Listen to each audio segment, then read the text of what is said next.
नमस्कार दोस्तों, स्वागत है अपने YouTube channel top trending GK में। दोस्तों, रेलवे ने 2025 में अपना जो भर्ती कैलेंडर है वो जारी किया था।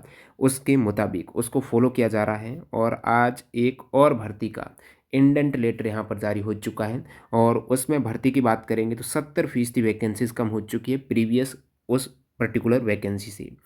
अब तक यहाँ पर रेलवे ने 2025 में 16,553 पदों पर भर्ती है प्रक्रिया है वो यहाँ पर शुरू कर दी है। देखिए, मैं आपको पूरी डिटेल बताता हूँ। देखिए, ये एनुअल एग्ज़ाम कैलेंडर है 2025 का रेलवे का, जिसमें एएलपी की वैकेंसी जनवरी से मार्च 2025 के बीच में आने की बात हुई थी और ये आ गई।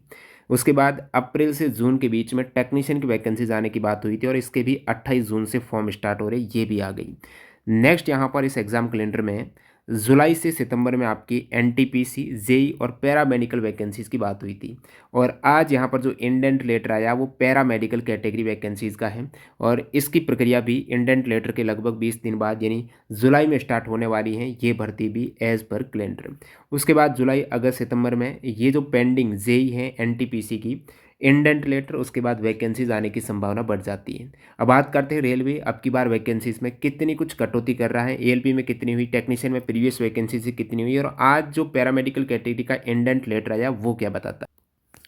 बाकी इस कैलेंडर में लेवल 1 और मिनिस्ट्रियल आइसोलेटेड कैटेगरी जो ग्रुप डी है और एमआईएससी जो मिनिस्ट्रियल आइसोलेटेड कैटेगरी की वैकेंसीज है वो अक्टूबर से दिसंबर में बात हो रखी है, जो अपन बाद में बात करेंगे। उससे पहले ये सभी रेलवे में जो बहुत कम वैकेंसीज आ रही है, इसमें अपने आप को कैसे प्रिपेयर करना है, इस हेतु ज़्यादा से ज़्यादा प्रैक्टिस आपको करनी पड़ेगी। वो आप text book pass pro join करके कर सकते हो। सारे एग्जाम्स के मॉक टेस्ट जितने भी 2025 और 26 में एग्जाम होंगे आने वाले एक साल की वैलिडिटी में 800 प्लस एग्जाम्स के मॉक टेस्ट एक ही पास प्रो में आप अटेम्प्ट कर पाएंगे। इसमें अभी प्राइस 649 दिख रही है, लेकिन आपको ये टीटीजी के कूपन कोड यूज़ करना 571 में हो जाएगी। यदि आप पास प्रो 18 मंथ का लेते हो तो और किफ़ायती पड़ रह जाएगा।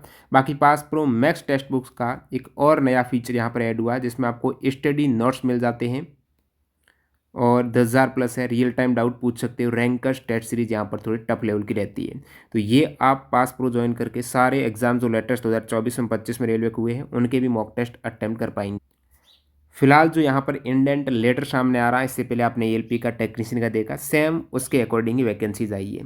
ये इंडेंट लेटर है, ये असेसमेंट वैकेंसीज का ऑलरेडी हो चुका होता है और बोर्ड के पास वैकेंसीज भेजी जा चुकी है। लेकिन रेलवे बताता है कि इतनी हमारे पास अभी जो इंडेंट लेटर के मुताबिक जनरल रेलवे या प्रोडक्शन यूनिट में जो रिक्तियाँ हैं इसको वापस यहाँ पर वेरीफाइड करने के लिए 7 दिन का समय दिया जाता है। इसमें कुछ संशोधन होता है तो कुछ एक दो वैकेंसीज ऊपर नीचे होती है, बाकी फाइनली यही आपके इंडेंट लेटर के मुताबिक ही आपकी वैकेंसी आ जाती है। तो यहाँ आप देखेंगे सेंट्रलाइज्ड एम्प्लॉयमेंट नोटिफिकेशन 403 वैकेंसीज का पैरामेडिकल कैटेगरी जो रहती है 2025 हेतु। और आपको बता दूं 2024 की क्या स्थिति है। 2024 में पैरामेडिकल में वैकेंसीज आई थी 1376, अब की बार 403 आई है, यानी 1376 की लगभग यहाँ पर 29% वैकेंसीज आई हैं। 70% की कटौती आपको देखने को मिल रही है। 17 जून को इंडेंट लेटर आपके जारी हुआ है और इसके लगभग 20 दिन बाद ही आपके ये फॉर्म स्टार्ट होने की संभावना है। क्योंकि यहाँ पर मैं बता रहा हूँ इससे पहले का जो रिकॉर्ड रहा है 2025 में रेलवे की अब तक जारी वैकेंसीज में आपके एएलपी 2025 की वैकेंसीज आई 9,970 पोस्टों पर।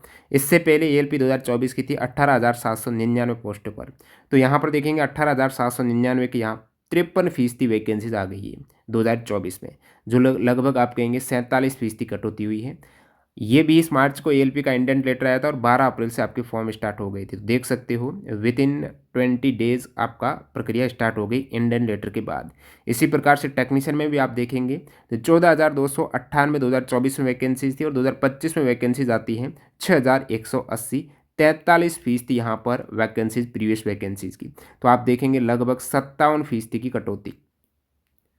तो प्रीवियस वैकेंसीज की 43% आई है। और इधर पैरामेडिकल देखेंगे तो 70% कटौती होगी जैसे जैसे वैकेंसीज आती जा रही है। शुरुआत में आपने देखा एएलपी में थी 53, इधर 43, फिर यहाँ पर पैरामेडिकल में 29%। तो क्या रह जाएगा जब एनटीपीसी वगैरह की वैकेंसीज आएगी तो उसमें कितनी आप समझ रहे होंगे, उसमें भी यही आपके 30 से 40% तक आपको प्रीवियस वैकेंसीज से इतना प्रतिशत मिल सकती है नई भर्ती में। तो अब ये पैरामेडिकल में आप देख पा रहे हैं 29% वैकेंसीज आई है प्रीवियस।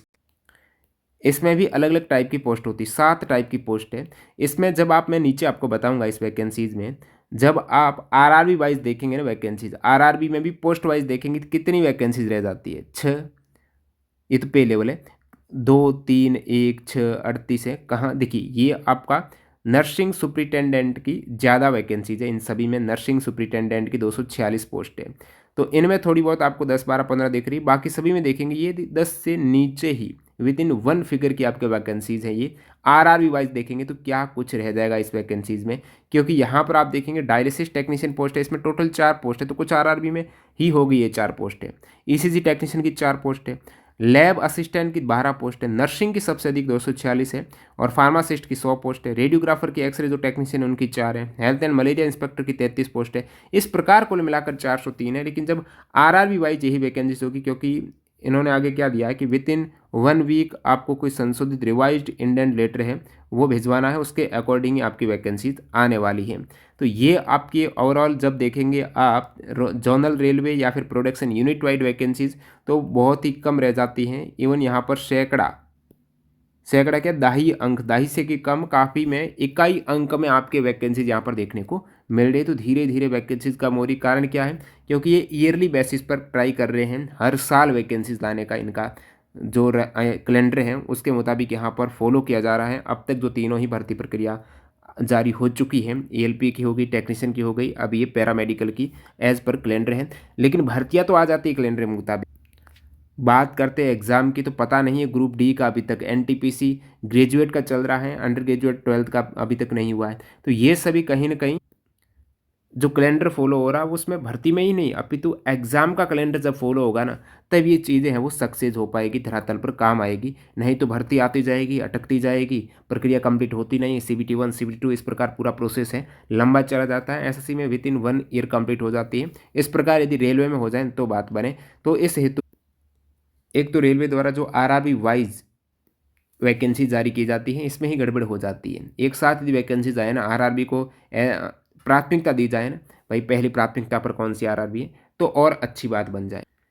इन सभी 2025 के रेलवे रिक्रूटमेंट में साइंस का पोर्शन काफ़ी ज़्यादा इंपॉर्टेंट रहता है, उसमें भी एनसीईआरटी से सवाल आते हैं। तो ये आप ई बुक हैं 2024 में पूछे गए साइंस की question, CLP technician, JE, RPF, SI के जो आंसर की के बाद की स्थिति है।